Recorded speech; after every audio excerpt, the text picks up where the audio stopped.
The Ahmadiyya Muslim community is the only Islamic organization to endorse the separation of mosque and state. Well, first of all, you don't have a state, so it does make it easier to separate mosque and state. Assalamu alaikum wa rahmatullahi wa barakatuh. Bismillahir Rahmanir Rahim. In the last video, we went over Ahmadiyya Fact Check blog, the website which pokes holes in the Ahmadiyya narrative. Today, we're going to go over the Ahmadiyya Muslim community website, which is called alislam.org. Now, this website, it has a lot of messages on it. They're not totally clear. Now, I'm going to read off some of this website, post some pictures in the video so you guys can follow along. So the Ahmadiyya Muslim community are Muslims who believe in the Messiah, Mirza Ghulam Ahmad of Qadian. Mirza Ghulam Ahmad founded the Ahmadiyya Muslim community in 1889 as a revival movement within Islam, emphasizing its essential teachings of peace, love. What is it? Love for all, hatred for none, justice and sanctity of life. Today, the Ahmadiyya Muslim community is the world's largest Islamic community. Now, this is like a false start sort of thing where they catch you off guard. Largest Islamic community under one divinely appointed leader, His Holiness,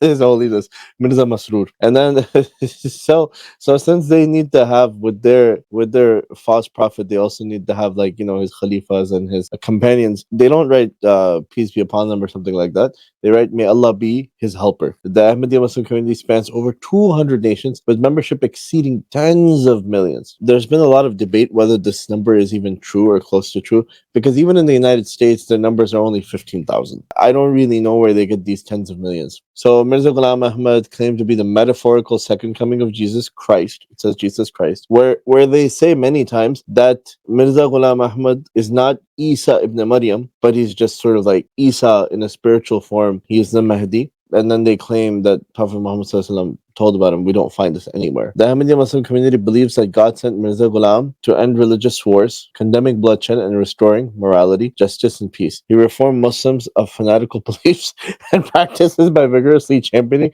Islam's true teachings. Change everything. He also recognized the notable teaching of great religious founders and saints including Zoroaster, Abraham, Moses, Jesus, Krishna, Buddha, Confucius, Lao Tzu, Guru Nanak, and explained how the original teachings converge into one true Islam. Astaghfirullah, man. How are you putting Zoroaster, Krishna, Buddha, Confucius with Ibrahim alayhi salam, Musa alayhi salam, and Isa alayhi salam? Astaghfirullah. And then you add in Lao Tzu, Confucius, and Guru Nanak. Like, come on, man. The Ahmadiyya Muslim community is leading Islamic organization to categorically reject terrorism. Over a century ago, Mirza Ghulam emphatically declared that jihad by the sword has no place in Islam. Instead, he taught Muslims to follow the Quran and the Prophet Muhammad's example and defend Islam with bloodless intellectual jihad of the pen. Then it talks about his writing Rouhani Khazain and stuff like that, 80 books. The current Khalifa Mirza Masroor resides in the United Kingdom and serves as the community's spiritual and administrative head. Under the leadership of the Khilafat, the Ahmadiyya Muslim community has built 16,000 mosques, 600 schools, and 30 hospitals. It has translated the Quran into 70 languages. The Ahmadiyya Muslim community propagates Islam's true teachings of peace and tolerance through a 24-hour satellite television channel, the internet, alislam.org, and print, Islam International Publications.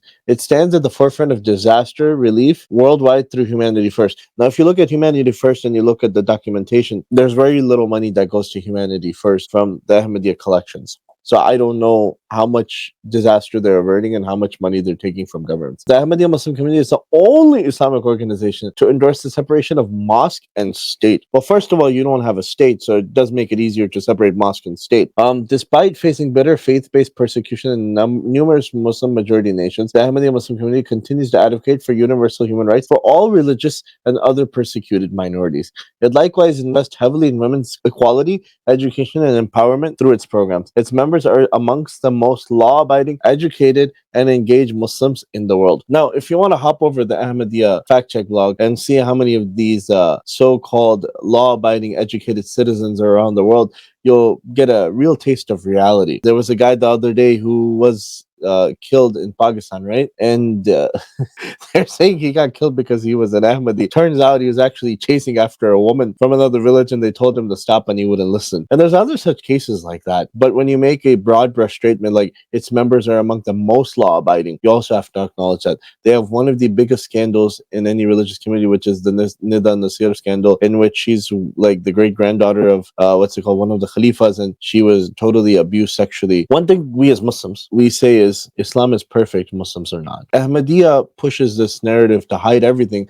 that is wrong about them and push this idea that they're perfect, their religion is perfect, and the people within this community are perfect. And so therefore they should be getting citizenships and tons of refugee visas in many different countries. But the goal of this community to put Hazrat Ibrahim alayhi salam, Musa alayhi salam, and Isa alayhi salam in the same sentence as Zoroaster, Krishna, Buddha, Confucius, Lhasa, and Guru Nanak, and explain how all of their teachings convert into true Islam is beyond me and beyond anybody on the face of this earth. And just looking at one page of the explanation of what they're saying just goes to show you why there's so many questions from the Muslim community of who are these people and what the heck are they doing. And then when you look at the website of Ahmadiyya Fact Check Blog, it raises the reality of why there's so many questions when they claim all of these things which are just beyond any Muslim's comprehension. Jazakallah khair. Assalamu alaikum wa rahmatullahi wa barakatuh.